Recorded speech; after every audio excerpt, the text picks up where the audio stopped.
দৌলত ভাই, আপনার সুন্দর প্রশ্ন করার জন্যে। আমরা এমন একটি মাঠে দাঁড়িয়ে রয়েছি যার পিছনে ট্রেস, যেখানে তারেক রহমান বক্তব্য দিবেন।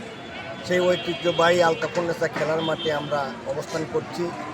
আমাদের জিয়া সাংস্কৃতিক সংগঠন জিসাতের কিছু কর্মসূচি ছিল, সেটা নিয়ে আমরা আলোচনা করলাম।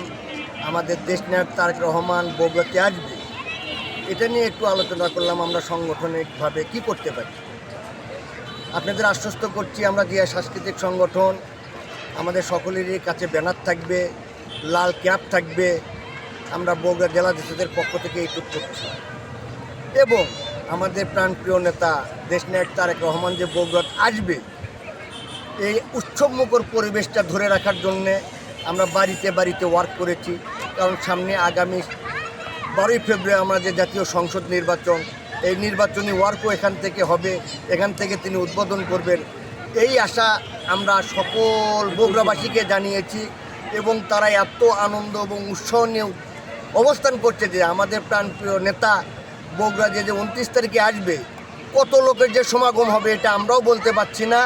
আমরা সবাই আমার মাটি ও মানুষের নেতা, আমার বগুড়ার কৃতি সন্তান শহীদ রাষ্ট্রপতি জিয়াউর রহমানের যোগ্য উত্তরসূরি দেশনায়ক তারেক রহমান আমাদের বগুড়ার মাটিতে 19 বছর পর পা দেবে।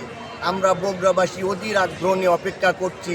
আগামী দিনে আমাদের দেশনায়ক তারেক রহমান এই বাংলার প্রধানমন্ত্রী হবে, এই বগুড়ার ছেলে, এই আশা নিয়ে এবং আমাদের সকল মনের যত যা কিছু ছিল এই 18 বছরে সব কিছু ভুলে গিয়ে আমরা ধানের শীষে ভোট দিয়ে জয়যুক্ত করে আমাদের নেতাকে বাংলার প্রধানমন্ত্রী হিসাবে মসনদে বসাতে চাই। এবং বাংলার মানুষ আমার নেতাকে দায়িত্ব দিলে এই বাংলাকে একটা সোনার বাংলা হিসেবে রূপান্তরিত করবে, এটা আমরা সকলেই বিশ্বাস করি।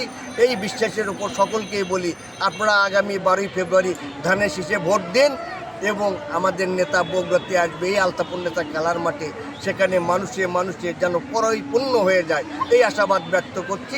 আপনাকেও ধন্যবাদ জানাচ্ছি।